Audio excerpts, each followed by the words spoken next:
Welcome. I'm Asa Lennon, the Chairman and Chief Executive Officer of Innovaro. This is the third part in our series, or part 2C if you prefer.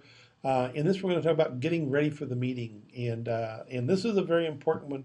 We've talked a little bit about what to do before you start to make contact, and then the second part we talked about making contact. This is all about now they've said they're interested in the meeting. Are you ready? And the answer is maybe, but probably not. So the objective here is to help you know what to do and how to get ready for that so you're prepared and ready to go. Okay.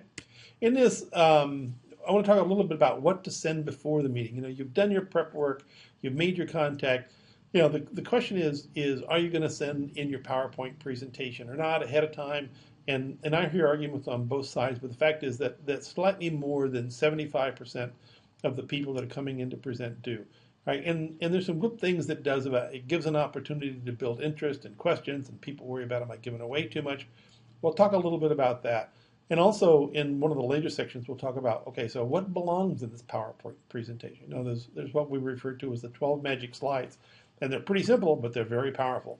And it's a structure that the venture people understand when you do those things, right?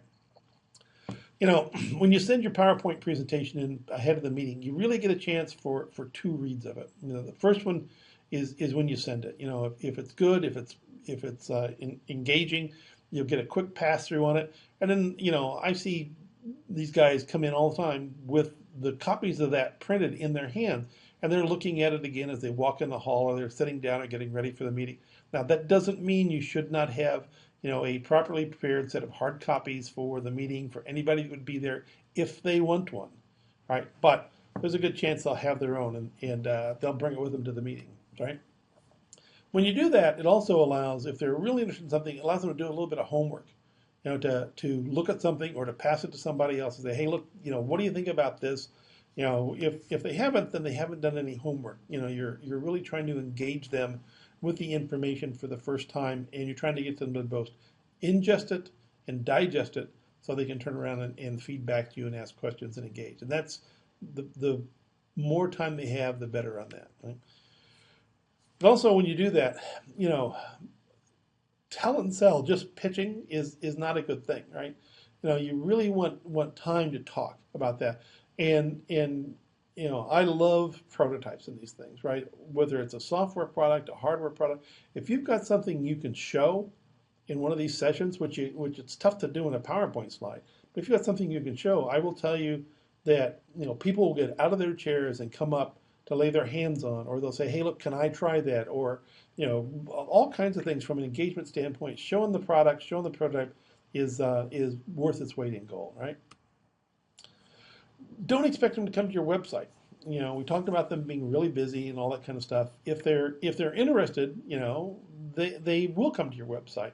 And if you engage them in the presentation, there's a good chance they'll come to your website. That says have a website. Make sure you've got one. Make sure you've thought it out. Make sure it and your presentation hang together.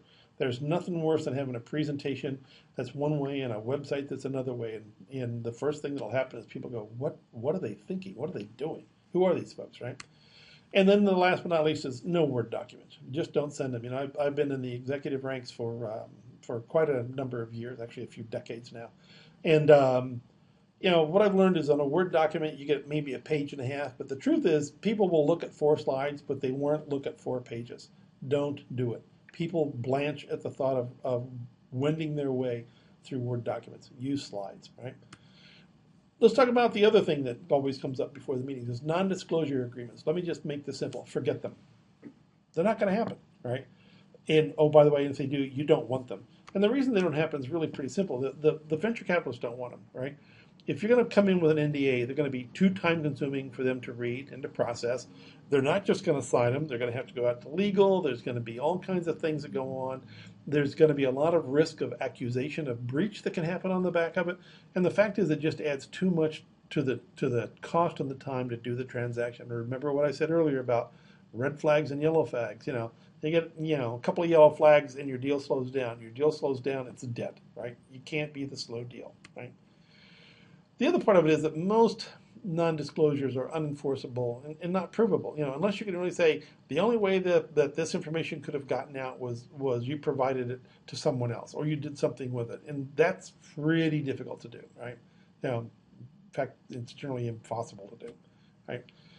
And you also need to know that VCs, by their nature, do not share proprietary information. Now, that doesn't mean that they may not look at a competing investment in the area that you're in. And if they have a competing investment, ask them why they're seeing you, right? I mean, that's a fair question. You know, if you've already invested in A, and I'm A number 2, why would you look at me? Why would you invest in me if you're already there, right? And if they don't have a good answer, then don't go any further, right? Just don't do it, right?